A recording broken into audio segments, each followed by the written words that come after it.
Hi guys, how are you? कैसे हैं आप? एक बार फिर से आपका स्वागत है आपके अपने यूट्यूब चैनल हक आपका फतेह सीरीज का डे 50 होगा। और आज हम उस टॉपिक को डिस्कस करेंगे जहां से क्वेश्चन पूछ लिए जाते हैं, लेकिन कैंडिडेट इस टॉपिक को इग्नोर कर देते हैं, इस टॉपिक पर ध्यान नहीं देते हैं। जबकि ये काफी इंपॉर्टेंट क्वेश्चन है, काफी इंपॉर्टेंट टॉपिक होता है। ऑफिस मैनेजमेंट, कार्यालय प्रबंध। अब इससे कौन से क्वेश्चंस हैं जो पूछे जाते हैं, उन क्वेश्चन को हमने यहाँ पर शामिल किया है। आज इन्हीं क्वेश्चन को हम यहाँ पर डिस्कस करेंगे। लेकिन देखिए, ये हमने एक सीरीज आपके लिए तैयार की है कि आपका इस बार कोई क्वेश्चन ना छूट सके। अगर यहाँ से पूछा जाता है तो हमने यहाँ पर वो सभी क्वेश्चन शामिल किए हैं जो पूछे जाते हैं। तो वीडियो शुरू करने से पहले रिक्वेस्ट आपसे एक ही है, यदि आप फर्स्ट टाइम चैनल पर आए हैं तो चैनल को सब्सक्राइब करें, वीडियो को लाइक करें। क्योंकि आप भली भांति जानते हैं कि चैनल हमारे जो सब्सक्राइबर है वो अभी कम है। वर्क काफी कुछ हो रहा है, इम्पोर्टेंट बहुत है। क्योंकि अगर हम आप हमारा इतिहास देखेंगे, बैकग्राउंड देखेंगे, तो आप देखेंगे कि हमने बीपीएससी की बहुत जल्दी तैयारी, बिना कोई बातें किए हुए, बिना कोई डिले किए हुए, कम समय में हमने ज्यादा तैयारी की हुई है। और बीपीएससी में भी आप एग्जाम के क्वेश्चन देखिए कि वे क्वेश्चन हमारी वीडियो में इंक्लूड हैं या नहीं। तो आपको अंदाजा लग जाएगा कि चैनल कहाँ पर स्टैंड करता है। रिक्वेस्ट यही है, चैनल को सब्सक्राइब करें, वीडियो को लाइक करें। शुरू करते हैं आज की वीडियो को। तो आज की वीडियो का फर्स्ट क्वेश्चन है आपका, आभासी मतलब डमी कर्मी से संबंधित है। डमी वर्कर, किसकी बात हो रही है यहाँ पर? डमी वर्कर्स की बात हो रही है। तो dummy workers are associated with, जो आभासी या डमी कर्मी होते हैं वे किससे संबंधित होते हैं? किसी फैक्ट्री में कार्यरत केवल कुशल कर्मी, मतलब जो स्किल्ड वर्कर्स हैं, वो भी वर्किंग कर रहे हैं किसी फैक्ट्री में, उनको कहेंगे डमी वर्कर। या किसी फैक्ट्री में कार्यरत केवल अकुशल कर्मियों को, या जो अनस्किल्ड वर्कर है और वर्किंग कर रहे हैं किसी फैक्ट्री में, उसको कहेंगे डमी वर्कर। या किसी फैक्ट्री में जो भी कार्य करने वाले हैं, कुशल हो या अकुशल हो, दोनों को कहेंगे डमी। या ऐसे काल्पनिक नामों को सम्मिलित करना जो फैक्ट्री में कार्य करते ही ना हो, ऐसे ऐसे फिक्टिशियस नेम को लेना है जो काम कर रहे ही नहीं है, ऐसी लेबर को कहेंगे, ऐसे वर्कर को कहेंगे। या आपका अकुशल कर्मियों में कुशल कर्मियों के नाम सम्मिलित करना, और कुशल कर्मियों में अकुशल कर्मियों का नाम को सम्मिलित करना, उसको कहेंगे। तो सही ऑप्शन होगा आपका डी। मतलब कुछ आपने ऐसे काल्पनिक नाम लिए हुए हैं जो रियल में वो फैक्ट्री में कार्य कर रहे नहीं हैं। अब ऐसा क्यों करते हैं? उसका पर्पज क्या हो सकता है? उसका पर्पज हो सकता है कि कॉस्ट को ज्यादा दिखाना, एक्सपेंसेस को अपना बढ़ा चढ़ाकर दिखाना। ठीक है, तो डमी क्या होंगे अगर आप काल्पनिक नेम को यूज कर रहे हैं। अगर इस क्वेश्चन की मैं बात करूं तो ये क्वेश्चन आपका आयोग ने प्रीवियस क्वेश्चन में पूछा हुआ है, आप इसको नेट पर भी डालकर देख सकते हैं। नेक्स्ट क्वेश्चन देखते हैं। निम्न में से कौन सा कार्यालय प्रणाली की विशेषताओं में प्रयुक्त नहीं होता है? तो यहाँ बताना है इनमें से कि कौन सा आपका कैरेक्टरिस्टिक्स नहीं है ऑफिस सिस्टम की। लचीलापन नहीं होता है उसमें, या व्यवस्थित नहीं होते हैं, अनुकूलनीय नहीं होते हैं, स्वीकारता नहीं होते हैं, जटिल संरचना होती है। तो सही ऑप्शन होगा आपका अनुकूलनीय। तो जो आपकी ऐसी विशेषता है, ये जो किस में नहीं होती है, आपकी कार्यालय प्रणाली में उपयुक्त नहीं होती है, वो है आपका एडेप्टेबल मतलब अनुकूलनीय। नेक्स्ट क्वेश्चन देखते हैं। थोड़े देखिए क्वेश्चन अटपटे लगेंगे, क्योंकि इन क्वेश्चन को अक्सर अक्सर कैंडिडेट कम कर पाते हैं, इसलिए थोड़े से नए क्वेश्चन है। कोशिश करें इनको लर्न करने की। व्यक्तिगत कक्ष बनाने के लिए विभाजन का उपयोग करना किसका एक उदाहरण है? व्यक्तिगत कक्ष बनाने के लिए आप कैसा कक्ष बना रहे हैं? व्यक्तिगत, ठीक है, इंडिविजुअली चैम्बर बना रहे हैं आप। तो उसके लिए बनाने के लिए विभाजन का उपयोग करना किसका एक उदाहरण है? कार्यालय का स्थान का, कार्यालय का नक्शा, कार्यालय का संचालन, कार्यालय के लिए प्रोटोकॉल, या कार्यालय का संतुलन। तो सही ऑप्शन होगा आपका लेआउट, ऑफिस लेआउट। कार्यालय का नक्शा आप बना रहे हैं कि आप क्या कर रहे हैं कि चैम्बर कहाँ कहाँ होंगे, किसका चैम्बर कहाँ पर होगा, ये आप क्या करें कार्यालय का नक्शा बना रहे हैं। तो ऑप्शन आपका बी सही होगा। नेक्स्ट क्वेश्चन देखते हैं। निम्नलिखित में से कौन सा आभासी कार्यालय से संबंध में सही है? तो बात किसकी हो रही है? आभासी कार्यालय की। तो आभासी कार्यालय से संबंधित आपको देखना है कि कौन सा सही होगा। कम स्वतंत्रता और लचीलापन होता है, या अंशकालिक या अनुबंध कर्मचारियों के लिए उपयुक्त नहीं होता। आभासी कार्यालय उपयुक्त नहीं होता है किसके लिए? अंशकालिक या अनुबंध कर्मचारियों के लिए। या नेक्स्ट ऑप्शन आपका, प्रत्यक्ष संचार का अभाव व्यवहार होता है, lack of face to face communication. मतलब जो वार्तालाप होता है, व्यवहार होता है, वो भी कौन सा? प्रत्यक्ष संचार होता है। उसका क्या अभाव होता है, क्या कमी होती है? या कार्यालय का थका हुआ वातावरण होता है, या पारंपरिक अ, पारंपरिक कार्यालय की तुलना में अधिक समय लेने वाला होता है। तो सही ऑप्शन होगा आपका सी। होता क्या है इसमें? ये सही नहीं होता। आभासी कार्यालय के संबंध में सही है, ये बात सही है कि आभासी कार्यालय जो होता है वहां पर फेस टू फेस कम्युनिकेशन नहीं होता है, इसकी कमी होती है। ठीक है, तो ऑप्शन आपका सी सही होगा। नेक्स्ट क्वेश्चन देखते हैं। John F Welch General Electric Company के सीईओ के अनुसार कार्यालय प्रबंधकों के लिए एक को छोड़कर सभी भाग सफलता के नियमों के भाग है। निम्नलिखित में से कौन सा अपवाद है? क्वेश्चन क्या है? इनके अनुसार कह रहे हैं कि बताइए कार्यालय के जो प्रबंधकों के लिए एक को छोड़ दो इनमें से जिसकी भी बात होगी, बाकी सभी क्या होंगे? सभी भाग सफलता के नियमों का भाग होंगे। ये सभी सफलता के नियमों में होंगे, लेकिन एक नहीं है इनमें से। वो कौन सा है वो आपको बताना है। सच्चाई जो है उसे स्वीकार करें, ना कि यह आपकी इच्छा के अनुसार होगा या नहीं के आधार पर, या सभी के साथ निष्पक्ष रहें, या यदि आपके पास एक प्रतिस्पर्धात्मक लाभ नहीं है तो प्रतिस्पर्धा न करें, या प्रबंध करें, नेतृत्व नहीं। स्वयं को बहलाना पड़े या उससे बदलना जाए। Change before you have to. तो कौन सा नहीं होगा? तो देखिए इसमें आपको ई को छोड़ देना है कि स्वयं को बहलाना पड़े या उससे पहले बदला जाए, इसको छोड़ दीजिए। बाकी ये सभी जो नियम हैं ये किस में आ जाते हैं? आपके कार्यालय प्रबंधक के लिए ये सभी भाग जरूरी होते हैं। ठीक है, तो ई इसमें नहीं शामिल होगा। नेक्स्ट क्वेश्चन देखते हैं। निम्नलिखित में से कौन सा एक कार्यालय प्रबंधक द्वारा किए जाने वाला कार्यों का एक भाग नहीं है? जो कार्यालय प्रबंधक होते हैं, अब ये सभी जो हैं ये सभी उसके कार्य हैं, लेकिन एक कार्य ऐसा है जो कार्यालय प्रबंधक नहीं करता है। आपको बताना है कि वो कार्य कौन सा है जिसको कार्यालय प्रबंधक नहीं करता है। तो देखिए पहला क्या है?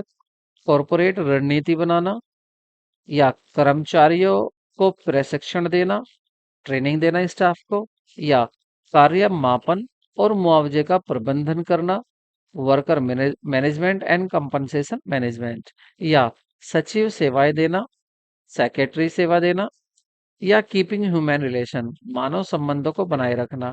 देखिए मानव संबंध बनाए रखना ये भी ऑफिस का काम होता है, और सचिवीय सेवाएं देना ये भी होता है उसका काम।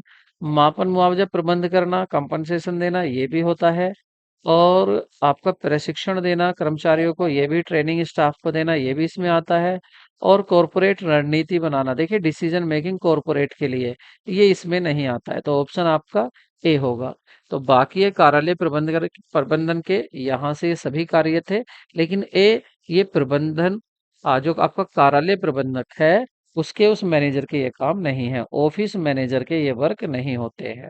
ठीक है, पहला वाला वर्क उसका नहीं है। नेक्स्ट क्वेश्चन देखते हैं। निम्नलिखित में से कौन सा कार्यालय प्रबंध के आधारभूत कार्य का एक भाग नहीं है?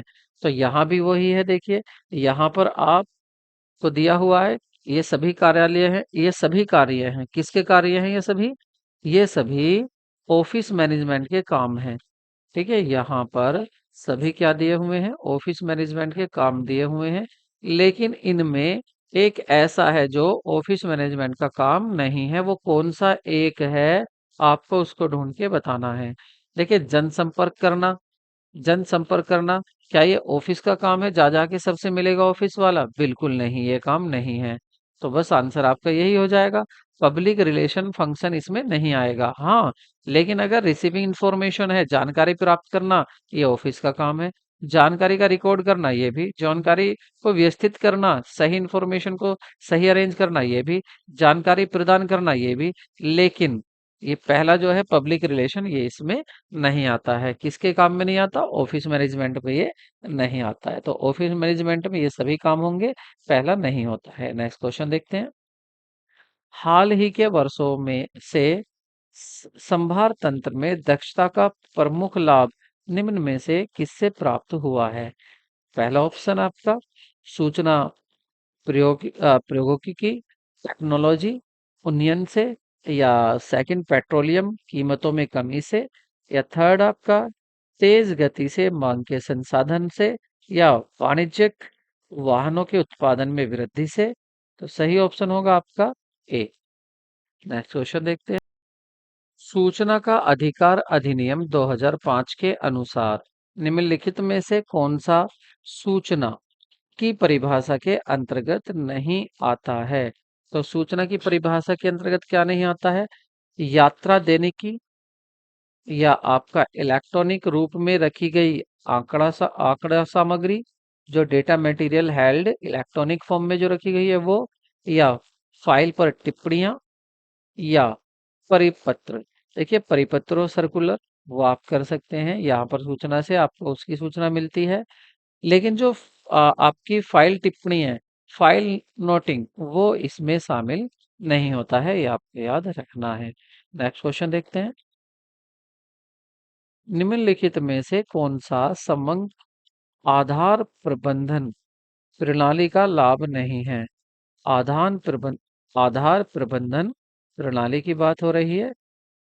वो भी कौन सा? समंग आधार प्रणाली, इस प्रणाली की यहाँ पर बात हो रही है। और कह रहे हैं कि इस प्रणाली का लाभ कौन सा नहीं होता है? बाकी सभी लाभ है, एक ही ऐसा है इसमें जो लाभ नहीं होता है, क्योंकि ऑप्शन सभी ए बी सी डी दिए हुए हैं। तो पहला सेंट्रलाइज कंट्रोल, केंद्रीयकृत नियंत्रण, उच्च अर्जन लागत, या उत्कृष्ट समंक एकता, या आपका सहभाजित समंक शेयर डेटा। तो सही आंसर होगा आपका बी, हाई एक्वाजिशन कॉस्ट। उच्च अर्जन लागत जो होती है वो समंक आधार प्रबंधन प्रणाली का भाग या लाभ नहीं होती है। ठीक है, तो ये इसका लाभ नहीं है। ये लाभ नहीं है, किसका लाभ नहीं है? ये लाभ नहीं है आपका समंक आधार प्रबंध प्रणाली का, ये आपको याद रखना है। नेक्स्ट क्वेश्चन देखते हैं। कार्यालय का प्राथमिक कार्य है, तो जो आपका प्राइमरी फंक्शन पूछ रहा है ऑफिस का पहला काम क्या है? अभिलेख तैयार करना, प्रयोग करना तथा इन्हें सुरक्षित रखना, या कर्मचारी वर्ग को पारिश्रमिक प्रदान करना, रिम्यूनरेशन देना, या प्रबंधन नीतियों का क्रियान्वयन करना, या कंपनी की संपत्तियों की सुरक्षा करना। तो सही होगा आपका ऑप्शन सी। क्रियान्वयन करना है आपका, मतलब कैरिंग आउट करना है मैनेजमेंट पॉलिसीज को। ठीक है, तो आपका सी, ये प्राथमिक कार्य होता है कि जो भी पॉलिसीज बनी है उनको क्या करना है? उन पॉलिसी को आ, क्रियात्मक रूप देना है। तो सी आपका सही ऑप्शन होगा। नेक्स्ट क्वेश्चन देखते हैं। ऑफिस मैनेजर, कार्यालय प्रबंधक, तो ये कार्यालय प्रबंधक की बात करेंगे। उच्च प्रबंधक की नीतियों को कार्यरूप में परिणित करने हेतु उत्तरदायी होता है, या लीपकीय सेवाएं प्रदान करता है, या जनसंपर्क कर्मियों का कार्य करता है, या उपरोक्त सभी आएगा यहाँ पर। तो उपरोक्त सभी। यहाँ पर क्या होगा कि जो कार्यालय प्रबंधक होता है उसका काम क्या होता है कि वो जो उसको नीतियां बताई गई हैं उनको कार्य रूप देना है, उनको क्रियात्मक रूप देना है। जो लीपकीय सेवाएं हैं उनको प्रदान करना है, और जनसंपर्क करना है उनको, service to public relation manager. और ये किसको सर्विस देनी है? Service as public relation manager को, जनसंपर्क कर्मियों का कार्य है। और ऑप्शन आपका डी करेक्ट होगा। नेक्स्ट क्वेश्चन देखते हैं। Weeding out. तो विडिंग आउट क्या होता है? छटाई है। छटाई किसको कहते हैं? अयोग्य श्रमिकों को हटाना, या नए नियम तथा अधिनियम बनाना, या वेतन एवं मजदूरी का निर्धारण करना, या ऐसे कागजों को नष्ट करना, ऐसे कागजात, रिकॉर्ड को नष्ट करना जिनका अब कोई उपयोग नहीं होना है। तो सही ऑप्शन होगा आपका डी। छटाई होती है ऐसे डॉक्यूमेंट, ऐसे कागज, ऐसे पेपर जिसका अब कोई यूज नहीं होना है, उनका कोई उपयोग नहीं होना, उनको क्या करना है? उनको नष्ट करना है। ठीक है, उसको बोलते हैं छटाई। नेक्स्ट क्वेश्चन देखते हैं। क्षमा पूर्ति का सिद्धांत लागू होता है सकल जीवन बीमा पर, केवल अग्नि तथा सामुद्रिक बीमा पर, जीवन बीमा के अतिरिक्त सभी बीमा पर, मतलब जीवन बीमा को छोड़ दो बाकी जितने भी बीमा है सभी पर क्षमा पूर्ति का सिद्धांत होता है, या आपका सभी प्रकार के बीमा पर। ठीक है, सभी प्रकार के बीमा, प्रिंसिपल ऑफ इंडेमनिटी। तो ये अप्लाई होता है आपका all type of insurance other than life. Life को छोड़ दीजिए, लाइफ को छोड़ दीजिए, बाकी सभी क्या होगा आपका? सभी में क्या होता है? एंडेमिनिटी आपका होता है प्रिंसिपल। ये 7 प्रिंसिपल आप जरूर याद कर लें। इंश्योरेंस के जो 7 प्रिंसिपल दिए हुए हैं उनको आप अच्छे से याद कर लें। ठीक है, नेक्स्ट क्वेश्चन देखते हैं। Which one is not horizontal. और हाँ, इसका मैं रेफरेंस भी देता हूँ। देखिए 7 आपको क्लास 11th की बुक में मिल जाएंगे, बीएसटी की बुक जो है आपका। नेक्स्ट क्वेश्चन था आपका, निम्नलिखित में से कौन सा क्षैतिज फाइलिंग पद्धति नहीं है? हॉरिजेंटल फाइलिंग सिस्टम की बात करें तो पड़ी फाइल, फाइलेट फाइल, सैनन फाइल, या आपका पार्श्व फाइलर के बीमा पर लागू होता है, या लेटरल फाइल पार्श्व फाइलर के बीमा पर लागू होता, मतलब लागू नहीं होगा पार्श्व फाइलर। ये नहीं है, यहाँ गलत है। ठीक है, अब सही है। तो सही ऑप्शन क्या होगा आपका? डी ही होगा। लेटरल फाइल जो होती है आपकी पार्श्व फाइलर, ये आपकी क्षैतिज फाइलिंग पद्धति नहीं होती है। तो ऑप्शन डी ही आपका सही होगा। नेक्स्ट क्वेश्चन देखते हैं। कार्यालय विन्यास का उद्देश्य होता है, वेरी इंपॉर्टेंट क्वेश्चन है। ऑफिस लेआउट एम्स एट स्थान का अनुकूलतम उपयोग, या बड़ा स्थान निकालना, या खुली जगह निकालना, या कार्यालय प्रबंधक के लिए बड़ा स्थान उपलब्ध कराना। तो सही ऑप्शन होगा आपका ए, ऑप्टिमम यूटिलाइजेशन ऑफ स्पेस। जितना स्पेस आपके पास होता है उसको सही यूज करना। ठीक है, उसका अधिकतम अनुकूलतम उपयोग करना, अनुकूलतम उसका उपयोग करना है। ठीक है, और ऑफिस लेआउट आपने ग्रेजुएशन में पढ़ा होगा इसके बारे में। ठीक है, नेक्स्ट क्वेश्चन देखते हैं। अनुक्रमिक एक महत्वपूर्ण, जो अनुक्रमिकता है या अनुक्रमिक है, एक महत्वपूर्ण है, क्या है? फाइलिंग पद्धति है, या लेखा पुस्तक को रखने की पद्धति है, फाइलिंग सहायक है, या सांख्यिकीय पुस्तकों को रखने की पद्धति है। तो सही ऑप्शन होगा आपका ए, फाइलिंग में सहायक होती है यह अनुक्रमिका। नेक्स्ट क्वेश्चन देखते हैं। फाइलिंग की किस पद्धति में पत्र खड़े रखे जाते हैं? क्षैतिज में, लंबवत में, कबूतर खाने वाली में, या संदूक में? तो सही ऑप्शन होगा आपका बी, वर्टिकल मतलब लंबवत। जो लंबवत होती है, वर्टिकल होती है, उसमें खड़े पत्र आपके रखे जाते हैं। और पुराने जो बैंक होते थे वो बैंक भी इसी इसी प्रणाली को, इसी पद्धति को यूज करते थे जब कंप्यूटराइज शाखाएं नहीं थी। नेक्स्ट क्वेश्चन देखते हैं।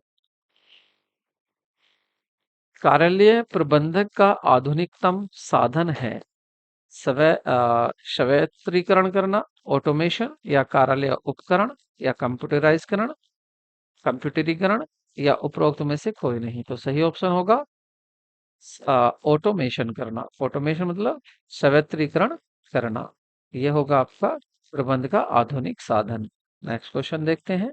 नेक्स्ट और आज का लास्ट क्वेश्चन। एक खुले कार्यालय का लाभ है एकांतता, मितव्ययता, शोर को रोकना, या उपयुक्त सभी। तो ऑप्शन होगा आपका उपयुक्त सभी। एक खुले कार्यालय का लाभ होता है कि उसमें प्राइवेसी होती है, इकोनॉमी होती है, और अवॉइडेंस ऑफ नॉइज होता है। ये सभी उसके लाभ होते हैं। ठीक है, वीडियो कैसी लगी कमेंट में ज़रूर बताएँ। मिलते हैं नेक्स्ट वीडियो में। Take care, bye bye.